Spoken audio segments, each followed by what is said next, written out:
আলোচনা করবো ইনশাআল্লাহ। আচ্ছা, সো আমাদের আজকের ক্লাসের আলোচ্য বিষয়টাই হচ্ছে রসায়নের ধারণা, এবং তারপরে আরেকটা অধ্যায় আছে, আমরা এই দুইটা অর্থাৎ রসায়নের প্রথম এবং দ্বিতীয় অধ্যায় আমরা আজকে আলোচনা করবো ইনশাআল্লাহ।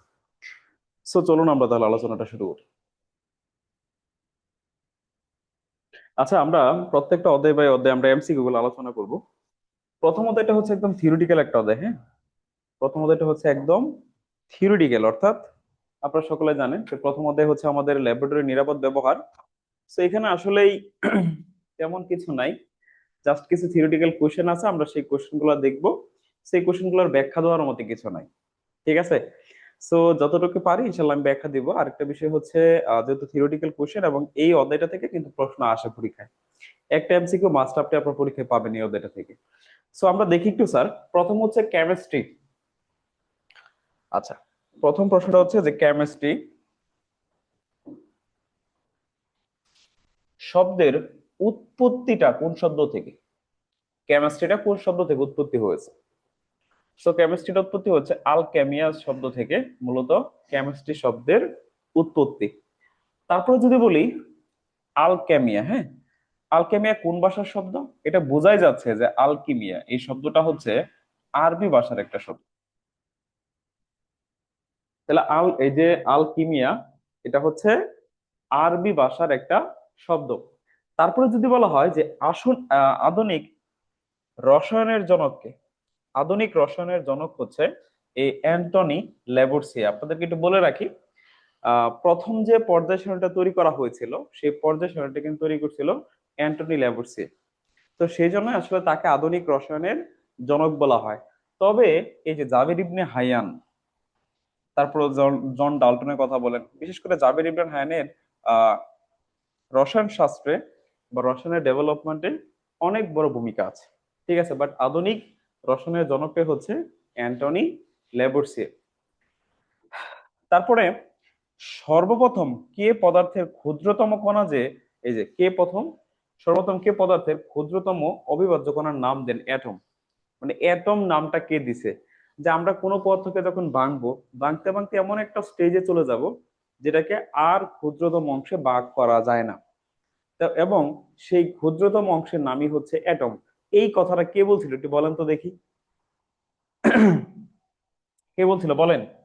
এরিস্টটল, নাকি ডেমোক্রিটাস, নাকি প্লেটো, নাকি রাদারফোর্ড? বলেন। Sir Aristotle. এরিস্টটল কেন হবে রে ভাই? এটা হচ্ছে ডেমোক্রিটাস সর্বপ্রথম, এই যে ডেমোক্রিটাস, ডেমোক্রিটাস সর্বপ্রথম এই নামটা দিছে। যে কোনো একটা পদার্থকে একসময় ধারণা করা হতো যে আমরা কোনো একটা পদার্থকে যত বেশি ভাঙবো, তো সবার লাস্টে এমন একটা স্টেজে আমরা চলে যাব যে স্টেজে চলে গেলে সেটাকে আর ভাঙা যাবে না। প্রথমত এটা চিন্তা করা হইতো, কিন্তু দেখেন আধুনিক রসায়ন কোথায় চলে গেছে, যে এখন কিন্তু আমরা সেই অ্যাটম বা ক্ষুদ্রতম যে কণা, এই অ্যাটমের বাংলা অর্থই কিন্তু হচ্ছে স্যার পরমাণু। অ্যাটমের বাংলা অর্থটাই কি বলেন তো স্যার? পরমাণু। অ্যাটমের বাংলা অর্থটাই হচ্ছে পরমাণু। তাহলে এখন কিন্তু আমরা কি জানি, পরমাণুকেও ভাঙা যায়। আমরা যদি পরমাণুকে ভাঙি তাহলে সেই ক্ষেত্রে কিন্তু স্থায়ী কণিকা, অস্থায়ী কণিকা, কম্পোজিট কণিকা পাই। তারপর স্থায়ী কণিকার মধ্যে আছে ইলেকট্রন, প্রোটন, নিউট্রন, আমরা এগুলো পাই, তাই না? আচ্ছা, তারপরে আসেন, কাঁচা আম টক হওয়ার মূল কারণ কি? আমরা অনেকে আম পছন্দ করি, পাকা আম পছন্দ করি, কিন্তু কাঁচা আম পছন্দ কম করি কেন? কারণ কাঁচা আম একটু খাইতে টক লাগে। বলেন তো স্যার, টক স্বাদযুক্ত হওয়ার কারণটা কি? বলেন। স্যার অম্ল বা অ্যাসিড থাকে সেখানে। গুড। হ্যাঁ, আপনারা যে কোনো টক স্বাদযুক্ত যে কোনো জিনিস বলেন, টক স্বাদযুক্ত যে কোনো যে কোনো জিনিস বলেন, সবগুলোর মধ্যে এসিড থাকে, কারণ এসিডের স্বাদটাই হচ্ছে কি টক। আপনি লেবুর কথা বলেন, তেঁতুলের কথা বলেন, লেবু বলেন, তেঁতুল বলেন, ঠিক আছে। তারপরে এই যে ভিনেগারের কথা বলেন, অথবা হচ্ছে আমের কথা বলেন, আপেলের কথা বলেন, কমলা লেবুর কথা বলেন, এই সবগুলোর মধ্যে কি আছে, কোনো না কোনো জৈব অ্যাসিড আছে, ঠিক আছে। এখন বলতে পারেন স্যার এই অ্যাসিড গুলা খাইলে আমাদের কোনো সমস্যা হয় না? না, খাইলে সমস্যা হয় না, কারণ এই অ্যাসিড গুলো হচ্ছে দুর্বল। যেহেতু জৈব অ্যাসিড, তাহলে অবশ্যই এগুলো হচ্ছে কি দুর্বল, আর দুর্বল অ্যাসিড গুলো আমাদের শরীরের জন্য কোনো ক্ষতি করে না, ঠিক আছে। তাহলে এখানে অপশনটা কি হবে দেখি, পাঁচটা অপশন কি কি দেওয়া আছে। এতে গ্লুকোজ থাকে না, গ্লুকোজের কারণে এটা অম্ল হয় না, অবভিয়াসলি আমরা জানি। এতে ফ্রুক্টোজ থাকে। আচ্ছা, এরপর হচ্ছে বিভিন্ন ধরনের জৈব অ্যাসিড, স্যার ছোট ক নাম্বারটা হবে আনসার। এতে বিভিন্ন ধরনের জৈব অ্যাসিড থাকে, ঠিক আছে। কারণ এই অ্যাসিডটাই হচ্ছে টক স্বাদ বিশিষ্ট, সেই জন্য কাঁচা আম টক হয়, কিন্তু যখন আমটা পেকে যায় তখন সেটা কিন্তু মিষ্টি লাগে। কেন মিষ্টি লাগে জানেন? কারণ সেখানে ফ্রুট সুগার থাকে। ফ্রুট সুগার কোনগুলা? ফ্রুক্টোজ এবং গ্লুকোজ। এই ফ্রুক্টোজ এবং গ্লুকোজের কারণেই আমটা পাকলে মিষ্টি হয়ে যায়, ঠিক আছে। আচ্ছা, এই যে দেখেন পরের প্রশ্নটাই, পাকা আম মিষ্টি লাগে কেন? পাকা আম কেন মিষ্টি লাগে? কেন মিষ্টি লাগে স্যার বলেন? এই যে দেখেন একটু আগে বলে দিছি কিন্তু, এই যে স্যার গ্লুকোজ গ এবং নাম্বারটা। ফ্রুক্টোজের জন্য, অর্থাৎ এগুলাকে বলা হয় ফ্রুট সুগার। এই যে ফ্রুক্টোজ যেটা আছে এটাকে আঙ্গুরের সুগার বলা হয়, এটা হচ্ছে আঙ্গুরের শর্করা। তো গ্লুকোজ এবং ফ্রুক্টোজের জন্যই মূলত হচ্ছে এটা মিষ্টি লাগে। তারপরে অ্যান্টাসিড ঔষধ পাকস্থলীর কোন অ্যাসিডকে প্রশমিত করে? বলেন তো স্যার, এটা আপনাদের পারার কথা, বলেন। Hydrochloric acid. Hydrochloric acid. আমাদের পেটের মধ্যে বা আমাদের পাকস্থলীর মধ্যে আন্তরিক যে গ্রন্থিটা আছে সেই আন্তরিক গ্রন্থি থেকে হাইড্রোক্লোরিক অ্যাসিড নিঃসৃত হয়। সেই হাইড্রোক্লোরিক অ্যাসিড নিঃসৃত হওয়ার মাধ্যমে আমাদের খাদ্যটাকে একটা অম্লীয় পরিবেশ সৃষ্টি করে, যেটা পরিপাকে খুবই সাহায্য করে। আপনি যে কোনো খাবারই খান সেটা কিন্তু পরিপাক হয়ে যায়। তাহলে এই যে দেখেন, খাবার যে পরিপাক হওয়ার জন্য একটা অম্লীয় পরিবেশের প্রয়োজন। কেন? কারণ সেখানে কোনো জীবিত যদি জীবাণু থেকে থাকে সেটা কিন্তু ব্যানিশ হয়ে যায়, ঠিক আছে, এসিডের কারণে। আপনারা সকলে জানেন হাইড্রোক্লোরিক অ্যাসিডটা খুবই তীব্র, ঠিক আছে। সেই তীব্র হাইড্রোক্লোরিক অ্যাসিডের কারণেই মূলত হচ্ছে আপনার যত ধরনের যে জীবিত পোকামাকড় আপনি খান সেটা পেটের ভিতরে যায়, মরে যায়। এই জন্য বেয়ার গ্রিলস দেখেন অনেক জীবিত পোকামাকড় খায়, তার কিছু হয় না, ঠিক আছে। বাট এটা অভ্যাসের উপর নির্ভরশীল। অ্যান্টাসিড ওষুধ, অ্যান্টাসিড, তাহলে আমরা অ্যান্টাসিড জাতীয় যে ট্যাবলেট গুলো খাই, অ্যান্টাসিডের মধ্যে থাকে আপনার হচ্ছে ম্যাগনেসিয়াম ক্লোরাইড, ঠিক আছে, সরি ম্যাগনেসিয়াম হাইড্রোক্সাইড, ক্ষার থাকে, ঠিক আছে। সেই ক্ষারটা এসিডের সাথে বিক্রিয়া করে একটা প্রশমন বিক্রিয়া ঘটে, এবং প্রশমন বিক্রিয়া ঘটার মাধ্যমে এই এসিডটাকে সে প্রশমিত করে ফেলে, মানে নিউট্রাল করে ফেলে, ঠিক আছে। তারপর হচ্ছে নিচের কোনটা বিস্ফোরক পদার্থ হিসেবে ব্যবহৃত হয়, বা নিচের কোনটা একটা হচ্ছে বিস্ফোরক পদার্থ?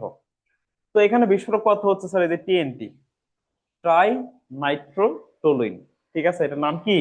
টিএনটি মানে হচ্ছে ট্রাই নাইট্রোটোলুইন, ঠিক আছে। 2,4,6 ট্রাইনাইট্রোটোলুইন বলা হয় এটাকে।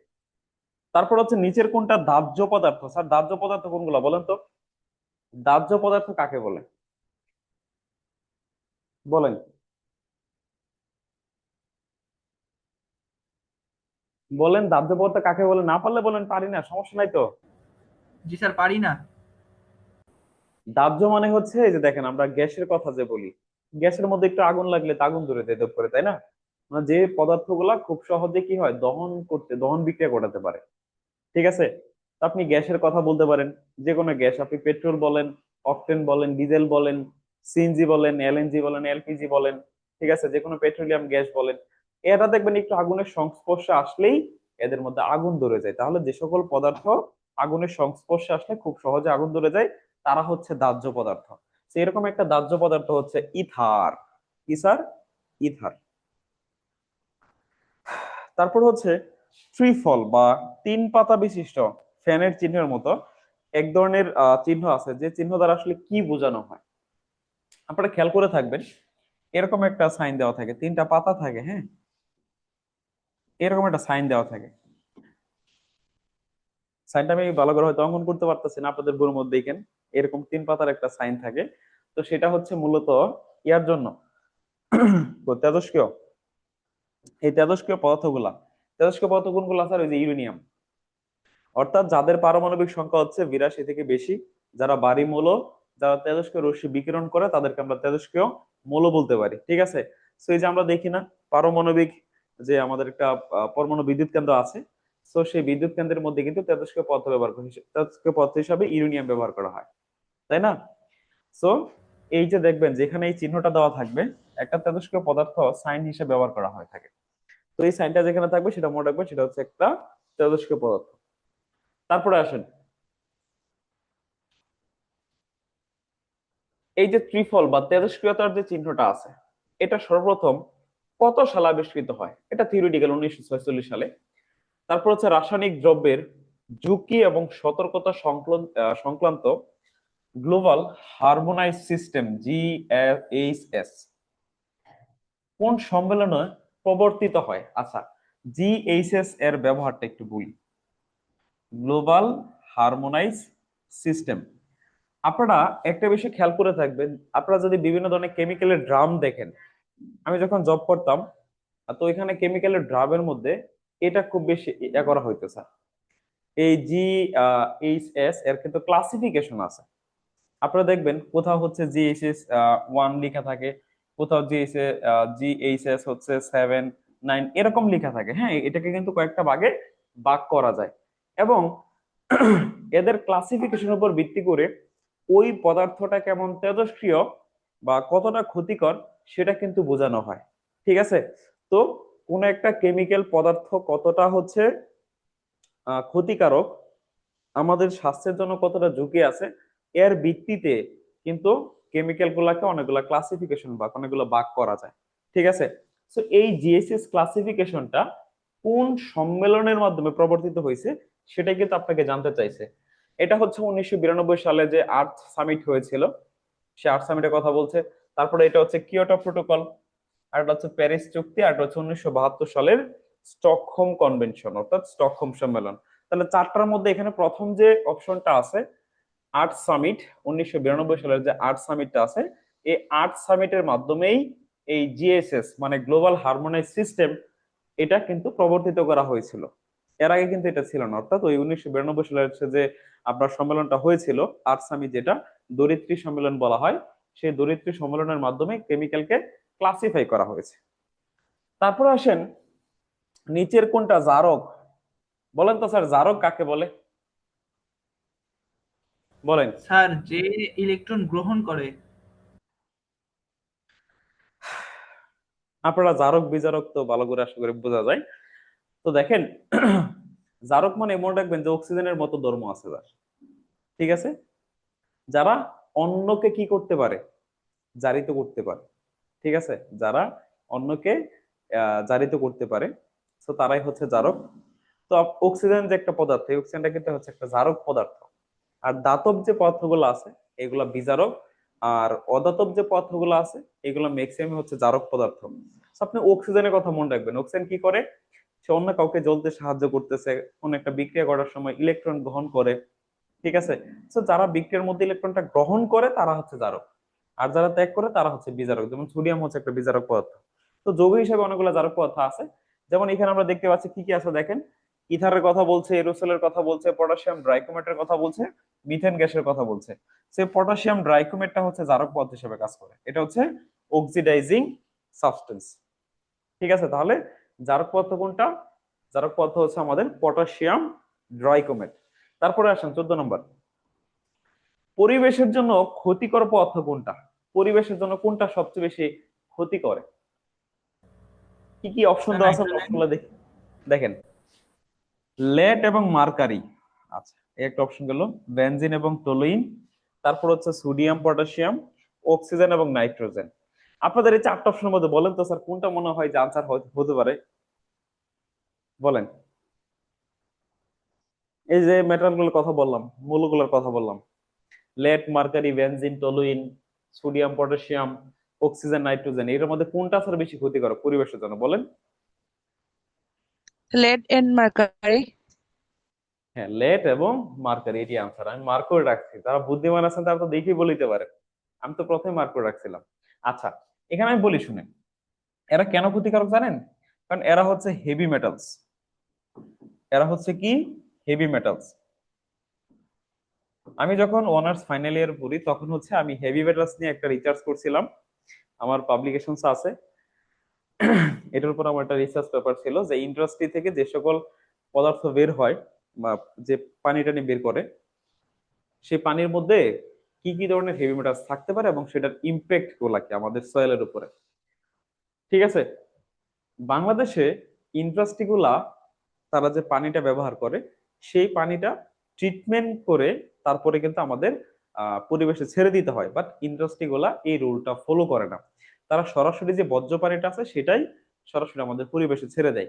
তারা সেই বর্জ্য পানির মধ্যে অনেক ধরনের মারাত্মক ক্ষতিকারক পদার্থ থাকতে পারে যেটা আমাদের পরিবেশের অনেক ক্ষতি করে। আপনারা দেখতেই পাচ্ছেন কোন খালের মধ্যে যদি ইন্ডাস্ট্রি থেকে পানি আসে, সেই পানি কিন্তু খালটা নষ্ট করে দেয় পুরাটা। কারণ সেখান থেকে আপনারা দেখেন বিভিন্ন কালার রঙের পানি আসে, যেটা আসলেই কোনো মাছ টাছ বেঁচে থাকার জন্য উপযোগী না আর কি। ঠিক আছে।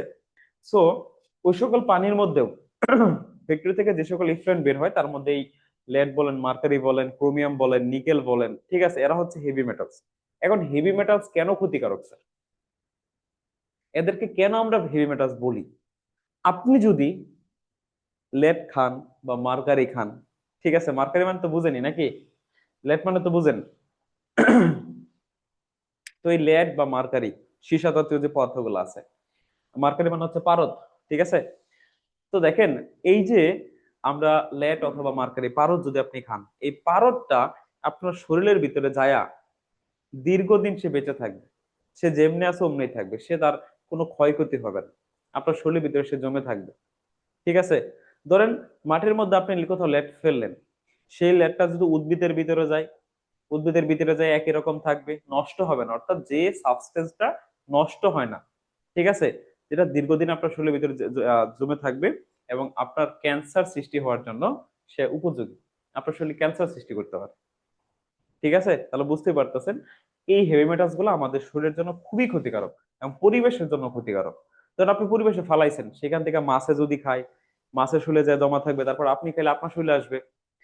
তো এই জন্যই দেখবেন কয়েকদিন পর পর হচ্ছে যে প্যাকেটিং যে দুধ, দুধ যে বিক্রি করে, লিকুইড যে দুধটা, ঠিক আছে, তারপর বিভিন্ন ধরনের খাবারের মধ্যে অনেক সময় আমরা নিউজ দেখি যেগুলোর মধ্যে হেভি মেটালস পাওয়া গেছে, পোল্ট্রির মধ্যে হেভি মেটালস পাওয়া গেছে, ডিমের মধ্যে হেভি মেটালস পাওয়া গেছে। এইগুলো স্যার মানে খুবই ক্ষতিকারক আমাদের শরীরের জন্য। এগুলো আমরা খাইলে আমাদের শরীরে জমতে থাকবে, হাড়ের ভিতরে যায় জমে থাকবে, ঠিক আছে। এগুলো কখন নষ্ট হবে না, একসময় আলটিমেটলি আপনার শরীরের মধ্যে ক্যান্সার সৃষ্টি করবে। এই জন্য বাংলাদেশে ক্যান্সারের পেশেন্ট অনেক বেশি এবং ক্যান্সারের পেশেন্টটা দিন দিন বাড়তেছে। সো আমাদের খাবারের সময় অবশ্যই যে হেভি মেটালস গুলো আছে, বিশেষ করে লেড বলেন, মার্কারি বলেন, নিকেল বলেন, ক্রোমিয়াম বলেন, এগুলো হচ্ছে কি খুবই কি বলে ক্ষতিকারক পদার্থ আমাদের জন্য। বিশেষ করে যে নিকেলটা আছে না, নিকেলটা কোথায় ব্যবহার করে জানেন? আমরা ওই যে দেখি না শার্টের বুতাম, প্যান্টের বুতাম যেগুলো আছে না, ওই বুতামটাকে স্বচ্ছ পরিষ্কার করার জন্য কিন্তু নিকেল ব্যবহার করে ফ্যাক্টরি গুলা থেকে, বিশেষ করে টেক্সটাইল ফ্যাক্টরি গুলাতে। তো এখান থেকে কিন্তু নিকেলটা পরিবেশে চলে যায়। তারপর ব্যাটারি শিল্পের কথা বলেন, ব্যাটারির মধ্যে লেড ইউজ করে, ঠিক আছে। তারপর হচ্ছে ক্যান্সার বা শ্বাসতন্ত্রের ক্ষতি করতে পারে এমন স্বাস্থ্য ঝুঁকিপূর্ণ পদার্থ কোনটা? কি কি দেওয়া আছে একটু দেখি। নাইট্রিক অ্যাসিড আছে, টিএনটি আছে, বেনজিন আছে, ওজোন গ্যাস আছে। ওজোন গ্যাসটা আপনারা বুঝেন, এটা হচ্ছে আমাদের ওজোন লেয়ার আছে, সেখানে ওজোন গ্যাসটা পাওয়া যায়। নাইট্রিক অ্যাসিড এটা খুবই একটা তীব্র একটা অ্যাসিড, এটা আমাদের শরীরের উপর পড়লে পুড়ে যাবে। টিএনটি তো আপনারা জানেন, টিএনটি হচ্ছে একটা বিস্ফোরক পদার্থ। এই বেনজিনটা হচ্ছে স্যার আমাদের ক্যান্সার বা শ্বাসতন্ত্রের ক্ষতি করতে পারে, ঠিক আছে। এই বেনজিন, বেনজিন হচ্ছে 6 কার্বন বিশিষ্ট একটা এরোমেটিক যৌগ। যাই হোক, পরে যাই আমরা। নিচের কোনটা ক্ষয়কারক পদার্থ? নিচের কোনটা কি স্যার ক্ষয়কারক পদার্থ? আচ্ছা, ক্ষয়কারক মানে কি বলেন তো স্যার? ক্ষয়কারক মিনিংটা কি, মানে আপনি কি বুঝেন ক্ষয়কারক মানে কি? কথা বলেন। স্যার এটা কি ক্ষয় হয় এটা বুঝাচ্ছে কোনো? হ্যাঁ, ধরেন সাপোজ আপনি কোন একটা প্লেটের মধ্যে রাখলেন, দেখবেন ওই প্লেটটাই ক্ষয় হয়ে গেছে, ঠিক আছে। বিশেষ করে তীব্র এসিড, তীব্র ক্ষার, এগুলা ক্ষয়কারক পদার্থ হয়ে থাকে। সাপোজ আপনি হাইড্রোক্লোরিক অ্যাসিডের কথা বলেন, গাঢ় যে হাইড্রোক্লোরিক অ্যাসিড আছে, গাঢ় সালফিউরিক অ্যাসিড, গাঢ় নাইট্রিক অ্যাসিড, ফসফিউরিক অ্যাসিড, এই তীব্র অ্যাসিড গুলা কোথাও যদি পড়ে, কোনো পাতিলের উপরে পড়ে, সেই পাতিলটা কিন্তু ক্ষয়প্রাপ্ত হয়ে যায়, ঠিক আছে। আপনার যদি শরীরের মধ্যে পড়ে, দেখবেন শরীর কিন্তু ক্ষয় হয়ে যাবে, পুড়ে যাবে, ঠিক আছে। তাহলে এখানে দেখেন এই যে অ্যাসিডের নাম দেওয়া আছে, যে কোনো তীব্র অ্যাসিড এবং তীব্র ক্ষার এগুলো হচ্ছে কোরসিভ পদার্থ, অর্থাৎ ক্ষয়কারক পদার্থ, ক্ষয় করে ফেলে। তারপর হচ্ছে বিষাক্ত পদার্থ কোনগুলা, টক্সিক, টোটালি বিষাক্ত। কি কি বলছেন? ও, সতর্কীকরণ চিহ্ন হিসাবে কোনটা ব্যবহার করা হয়? দেখবেন বিষাক্ত বা টক্সিক পদার্থ যেখানে আছে স্যার, সেখানে একটা মাথার খুলি দেওয়া থাকে, ঠিক আছে। আমি আচ্ছা আপনাদেরকে একটা বিষয় দেখাই দেই। আহ দাঁড়ান,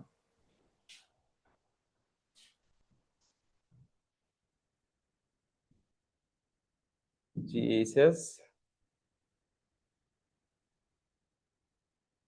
আপনারা এইরকম অনেক ক্লাসিফিকেশন দেখতে পারেন, এই যে জিএইচএস এর ক্লাসিফিকেশন গুলো।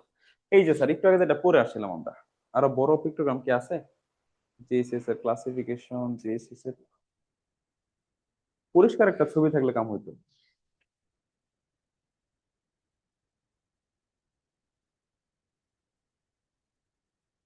এটা কি দেখা যাবে? দেখি তো। এই যে দেখতে পাচ্ছেন কিনা স্যার? সবাই দেখতে পাচ্ছেন? জি স্যার। জি স্যার। আচ্ছা, এখানে আপনারা একটু আগে বলছেন না, আমি কিন্তু আপনাকে একটু আগে বলে দিয়েছিলাম যে জিএসএস এর মিনিংটা কি, গ্লোবাল হারমোনাইজ সিস্টেম। এগুলোকে ক্লাসিফাই করা হয় কিসের ভিত্তিতে? কেমিক্যালটা কোন ধরনের ক্ষতি করতে পারে, আমাদের স্বাস্থ্যের জন্য কোন ধরনের ঝুঁকি আছে। যেমন ধরেন, এক নাম্বার যে ক্লাসিফিকেশনটা আপনারা দেখতে পাচ্ছেন, এক নাম্বার যে ক্লাসিফিকেশনটা, এ দেখেন স্যার এখানে দেওয়া আছে, এই যে জিএসএস 1, ঠিক আছে? এই হ্যাজার্ডাস পিক্টোগ্রামটা কিরকম? এই যে এরকম, ঠিক আছে? পিক্টোগ্রাম তো আসলে দেখা যাচ্ছে নাকি? সেটা কেমন দেখা যাচ্ছে? এটার মিনিংটা হচ্ছে, এটা হচ্ছে কি, এক্সপ্লোডিং বুম, মানে এই যে যেগুলো বিস্ফোরক যে পদার্থগুলো আছে, বিস্ফোরিত হয়। তারপর হচ্ছে এই যে ফ্লেম, জিএসএস 2 ক্লাসিফাই। ধরেন সাপোজ দেখবেন পেট্রোলের গায়ে, পেট্রোলের একটা ড্রাম, সেই পেট্রোলের ড্রামের গায়ে লেখা থাকবে এরকম GHS02, আর এইটা দেওয়া থাকবে। এটা দেওয়া মানে কি, সেটা একটা দাহ্য পদার্থ, সেটা আগুনের সংস্পর্শ আসলে আগুন ধরে যায়, ঠিক আছে? তারপর হচ্ছে জিএসএস 3, এটাও এক ধরনের দাহ্য পদার্থ। তারপর হচ্ছে জিএসএস 04, এটা হচ্ছে গ্যাস সিলিন্ডার যেগুলো আছে এগুলোর মধ্যে এইটা দেওয়া থাকে। তারপর হচ্ছে আপনার জিএসএস 05, এটা হচ্ছে স্যার কি, পলিউশন মানে ক্ষয়কারক পদার্থ হয়, যে এগুলোর মধ্যে এগুলো হচ্ছে কি স্যার, ক্ষয়কারক, ঠিক আছে? যে একটু আগে দেখলেন না, তীব্র এসিড, তীব্র ক্ষার, এই ধরনের ড্রামের গায়ে দেখবেন এই লোগোটা দেওয়া থাকে, ঠিক আছে? তারপরে তারপরে দেখেন এই যে 9টা ক্লাসিফিকেশন আছে টোটাল এটার। জিএসএস এর ক্লাসিফিকেশন কয়টা? 9টা। তারপরে যে 06, এই যে স্যার একটু আগে দেখছেন এই যে কঙ্কালের যে চিহ্নটা আছে না, কঙ্কালের, এই যে দেখেন কঙ্কালের সেই চিহ্নটা এখানে দেওয়া আছে। এটার মানেই হচ্ছে স্যার, এটার মানেই হচ্ছে কি জানেন? ওই যে কি বলছিল, বিষাক্ত পদার্থ। এটা মিনিংটা কি? বিষাক্ত পদার্থ, ঠিক আছে? এটা মিনিংটা কি বলেন তো স্যার? এই জিএসএস 06 মানেই হচ্ছে 6 নম্বর যে ক্লাসিফিকেশনটা, এটা হচ্ছে বিষাক্ত পদার্থ, আমাদের শরীরের জন্য বিষাক্ত, টক্সিক। তারপর হচ্ছে জিএসএস 07, এটা মানে হচ্ছে সতর্কীকরণ, মানে সমস্যা হইতে পারে, বাট মানে এটা সতর্ক থাকতে হবে আমাদেরকে ব্যবহার করার ক্ষেত্রে। তারপর হচ্ছে জিএসএস 08, এটা হচ্ছে হেলথ হ্যাজার্ড, স্বাস্থ্যের জন্য ক্ষতিকারক, আপনার হেলথ হ্যাজার্ড আছে, ঠিক আছে? আর এটা হচ্ছে জিএসএস 09, এটা হচ্ছে পরিবেশের জন্য ক্ষতিকর, এই সেটটা দেওয়া থাকে। এই হচ্ছে টোটাল 9 ম্যাম, ক্লাস। বলেন, বলেন, কোনো সমস্যা আছে? আরো ভালো যদি এগুলা থাকতো তাহলে দেখাইতে পারতাম আমি।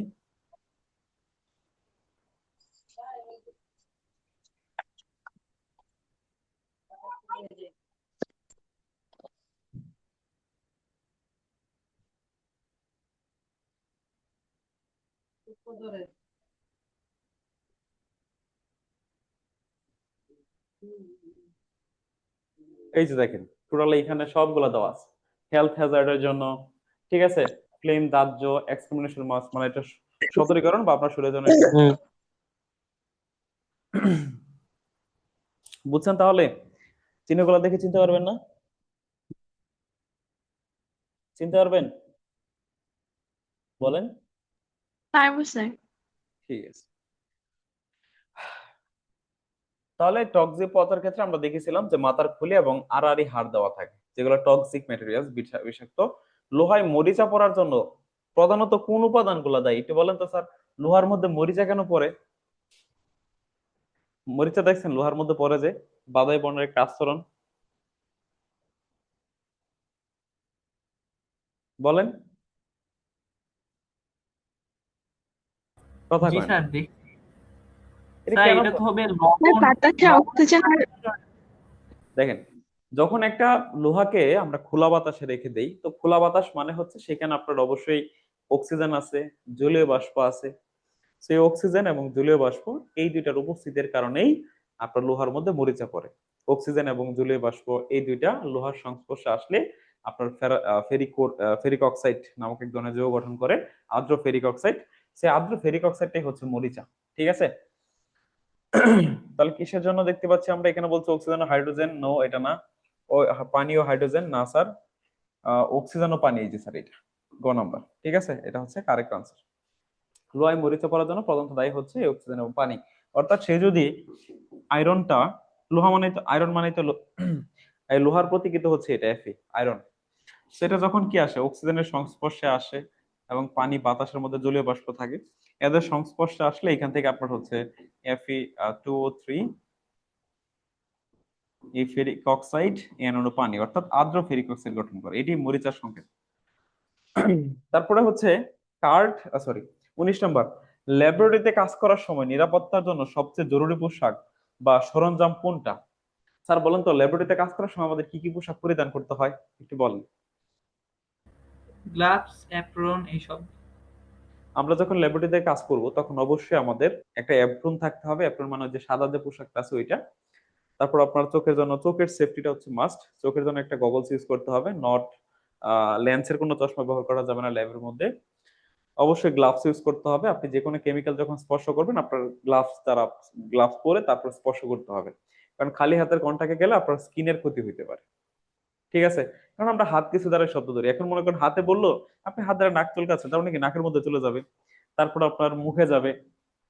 মানুষের হিউম্যান বডির মধ্যে যে কোনো কেমিক্যাল বা যে কোনো ভাইরাস, ব্যাকটেরিয়া, ইনফেক্টেন্ট এগুলা আহ প্রবেশ করে হচ্ছে হাত থেকে প্রথমত মুখে যায় বা নাকে যায় বা চোখ দ্বারা অথবা কান দ্বারা, এগুলো আমাদের দেহের মধ্যে কি করে স্যার, প্রবেশ করে। সো এখানে কি কি আছে, গ্লাভস অবশ্যই পড়তে হবে, সেফটি গ্লাস অবশ্যই পড়তে হবে, অ্যাপ্রন, হ্যাঁ উপরে সবগুলো গ নম্বর আনসার। কাঠ ও কেরোসিনের প্রধান রাসায়নিক উপাদান কি স্যার?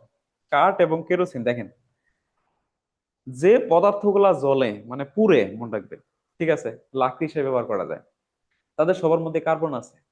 ঠিক আছে, সবার মধ্যে কি আছে, কার্বন, এবং যেগুলোর মধ্যে পুড়লে কালি পড়বে এগুলো সবই কি আছে, কার্বন আছে। ঠিক আছে, তাহলে দেখেন কাঠ এবং কেরোসিনের প্রধান রাসায়নিক উপাদানই হচ্ছে হচ্ছে স্যার কি, অবশ্যই carbon. Carbon, nitrogen, silicon, sulphur না স্যার, এই কার্বনটা হচ্ছে। কাঠ, কেরোসিন বলেন, যাই বলেন, ডিজেল, পেট্রোল, সবগুলাই কি কার্বনের একটা যৌগ।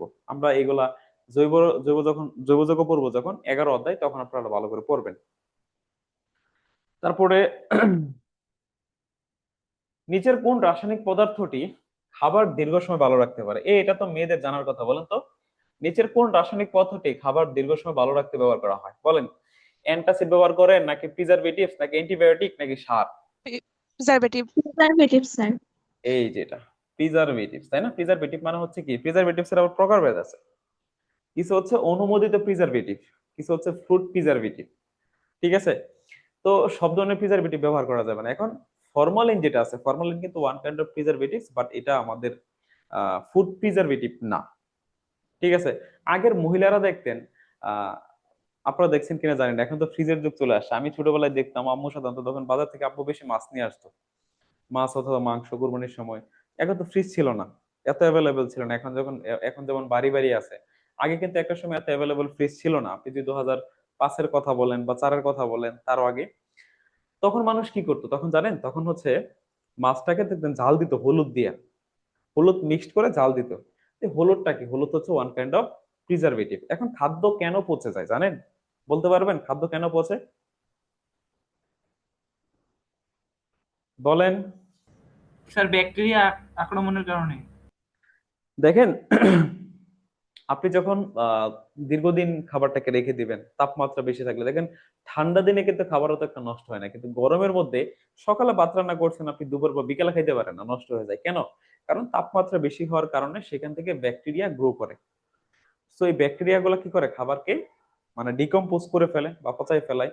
তো আপনি যদি এমন কিছু ব্যবহার করেন যেগুলো আসলে ব্যাকটেরিয়াকে গ্রো করতে দিবে না বা ব্যাকটেরিয়াকে মেরে ফেলবে, তাহলে আপনার খাবারটা মানে সংরক্ষিত থাকবে। ঠিক আছে, তো কিছু অনুমোদিত প্রিজারভেটিভ আছে, যেমন ভিনেগার, ঠিক না? ভিনেগারের কথা বলতে পারেন। তাছাড়া আমরা কি ব্যবহার করি, যে হলুদের কথা বললাম, সরিষার তেলের কথা বললাম। দেখবেন আচারের মধ্যে সরিষার তেল দিলে সেই আচারটা দীর্ঘদিন টিকে থাকে, তার মানে কি, এই সরিষার তেলটা হচ্ছে ফ্রুট প্রিজারভেটিভ, বাট ফরমালিনের কথা বলেন, ফরমালিনটা কখনোই ফ্রুট প্রিজারভেটিভ না, এটা আমাদের শরীরের জন্য মারাত্মক ক্ষতিকারক, যেটা ফলে ইউজ করে, কিন্তু এটা আসলেই কখনো উচিত না। তারপর হচ্ছে মোম পোড়ালে নিচের কোনটা উৎপন্ন হয়? আচ্ছা, মোম যদি পোড়াই, সো মোমের যদি পুরান, মোমের পুরানো মানে কি, মোমের সাথে অক্সিজেন বিক্রিয়া করতেছে, তো বিক্রিয়া করে কি তৈরি করবে? যে কোনো দহন মানেই কার্বন ডাইঅক্সাইড তৈরি হয়, ঠিক আছে? কার্বন ডাইঅক্সাইড, জলীয় বাষ্প, আর মোম পোড়ালে কি তৈরি হবে স্যার? তাপ উৎপন্ন হয়। তাহলে কি উৎপন্ন হবে স্যার? লেখাই দিছে দেখেন, কার্বন ডাইঅক্সাইড, জলীয় বাষ্প, আর হচ্ছে তাপ। কোথায় আছে? মনোক্সাইড পানি না স্যার, কার্বন ডাইঅক্সাইড এবং পানি, এটা উৎপন্ন হবে, খ নম্বর। ওকে। তারপর প্রাকৃতিক গ্যাসের পর্যন্ত কোন উপাদানটি থাকে? অবশ্যই হচ্ছে প্রাকৃতিক গ্যাসের মিথেন। বাংলাদেশে যে প্রাকৃতিক গ্যাসটা পাওয়া যায় বা প্রাকৃতিক গ্যাস যেটাকে আমরা বলি, প্রাকৃতিক গ্যাসের প্রধান উপাদানটাই হচ্ছে মিথেন। প্রায় 80% এর উপরে, কোনো কোনো ক্ষেত্রে সেটা 90% উপরে চলে যায়, 80% এর উপরে কি থাকে? মিথেন গ্যাস থাকে। তারপর হচ্ছে বিজ্ঞানের কোন শাখায় পদার্থের গঠন, ধর্ম, রাসায়নিক পরিবর্তন নিয়ে আলোচনা করা হয়? এটা তো সহজ বিষয়, পদার্থবিজ্ঞান আলোচনা করা হয় না স্যার, জীববিজ্ঞান না স্যার, রসায়নের মধ্যে, তাই না? তারপরে আলকেমিস্ট জাবির ইবনে হাইয়ান কোন দেশের বিজ্ঞানী ছিলেন? বলেন তো স্যার। আরব কান্ট্রি, সে কিন্তু আরবের ছিল, তার কেমিস্ট্রিতে অনেক বড় ভূমিকা আছে জাবির ইবনে হায়ানের। এটা কই চলে গেল রে ভাই? হ্যাঁ, ঠিক আছে। সেই প্রথম অধ্যায় থেকে আমাদের এই 25টা এমসিকিউ পড়লে মোটামুটি চলবে, পরীক্ষায় যদি প্রশ্ন আসে অবশ্যই 25টার ভিতর থেকে আসতে হবে, এর বাইরে থেকে আশা করি আসার মতো কোনো স্কোপ নাই, ঠিক আছে? তারপরে তো আমি এখানে ব্যাখ্যা দিলাম আপনাদেরকে, নাকি? এরপর একটু আমরা সেকেন্ড চ্যাপ্টারে যাব, কাজটা পড়ে ফেলি। পদার্থের অবস্থা কয়টা বলেন তো স্যার? এটা হচ্ছে সেকেন্ড চ্যাপ্টার, দ্বিতীয় অধ্যায়।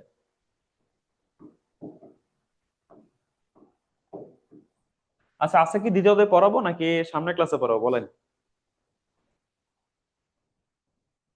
আজকে স্যার এক আজকে অধ্যায়, পড়াবেন? আজকে এক অধ্যায় থাকুক, ইনশাল্লাহ আমরা সামনের ক্লাসে পড়াই, দুটো অধ্যায় একসাথে পড়ালে কি আপনাদেরই কষ্ট হয়ে যাবে।